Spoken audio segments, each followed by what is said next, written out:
بلدیہ عظمی کراچی کے پینشنرز کو پینشن کی ادائیگی میں شدید دشواری کا سامنا کرنا پڑ رہا ہے۔ ابھی بینک کے ایم سی برانچ کا صرف ایک کاؤنٹر وہ بھی بینک کے اندر کھولا ہوا ہے، جبکہ باہر کے چاروں کاؤنٹر عملہ نہ ہونے کے باعث بند پڑے ہوئے ہیں۔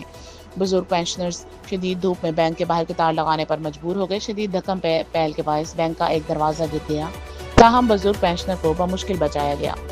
زخم پیل کی اطلاع ملتے ہی سجن یونین سی ڈی اے کے ایم سی کے صدر کے ایم سی ہیڈ آفس پہنچ گئے۔ انہوں نے صورتحال کو کنٹرول کرتے ہوئے بینک انتظامیہ سے بات چیت کی اور پینشنر کو ٹوکن ایشو کروا کر انہیں سائے میں بٹھا دیا اور ترتیب سے پینشن کا اجرا کروا دیا۔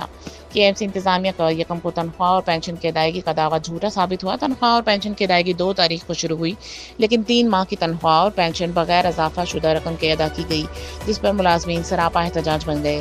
سید ذوالفقار شاہ نے فائنینشیل ایڈوائزر کے ایم سی سے مطالبہ کیا کہ خبیب بینک انتظامیہ کو ہدایت دی جائے کہ تنخواہ اور پینشن کی ادائیگی کے دنوں میں چاروں کاؤنٹرز شروع کرنے کے لیے عملہ فراہم کیا جائے۔